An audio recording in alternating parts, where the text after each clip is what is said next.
Congratulations on earning your letters. You've traveled a long road to get here, and now it's time to celebrate.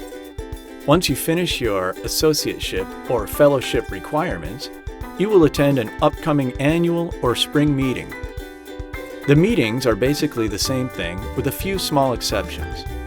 The biggest one being that at the end of the annual meeting, the current president becomes the immediate past president, and the president-elect becomes the president. The thing you should remember is that neither meeting is more important than the other. The spring meeting occurs in May, and the annual meeting occurs in November. Meetings run from Sunday evening until Wednesday at noon. So, how do you get to the meeting? First, be sure to check with your supervisor if you are unsure whether your company supports attendance at the meeting. If attendance is supported, registration will open about 2 months before your meeting. The CAS sends out a note about registration, and you can register online. Make sure that you register for the meeting and book your hotel room immediately, as sometimes hotels sell out. Once your means of transportation is booked, you're all set. Just count down the days until the meeting and make sure you have a nice suit for the pictures. The meetings are always held in the conference center at the hotel or resort where the CAS booked a block of rooms.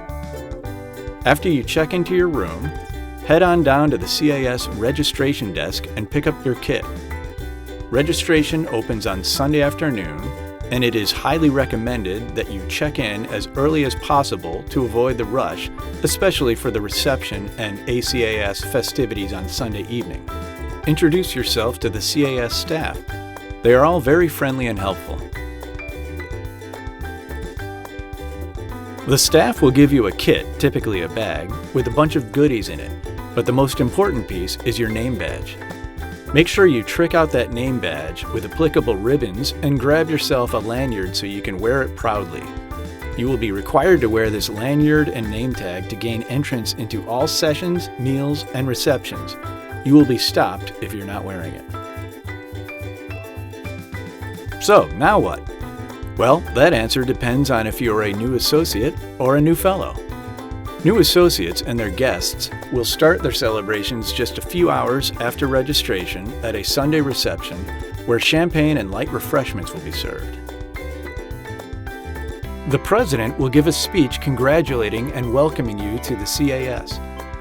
They will introduce a few key members of the CAS.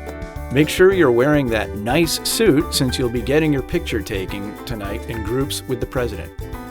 You will also be recognized the next morning at the celebration of new members, so make sure you sit in the new associates section.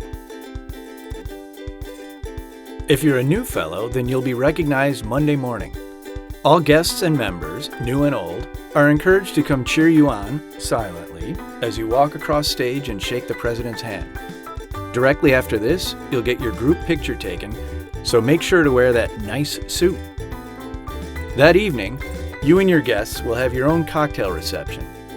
At the reception, you'll have the opportunity to have an individual picture taken with the president of CAS, so make sure you're still wearing that nice suit. For both new associates and fellows, those group photos will be published in the Actuarial Review and stored in the archives, so you'll want to look your best. That about covers everything specifically related to new associates or new fellows, but there's plenty more to do. CAS meetings are a great place to earn continuing education. There are 3 types of sessions where you can earn CE credit: a general session, a concurrent session, and a roundtable discussion. A general session is one that occurs by itself, whereas a concurrent session is one where there is more than one session being held simultaneously. So while you'll be able to go to all general sessions, you won't be able to go to all concurrent sessions. Due to this, it's important to read the concurrent session descriptions ahead of time and prioritize the concurrent sessions.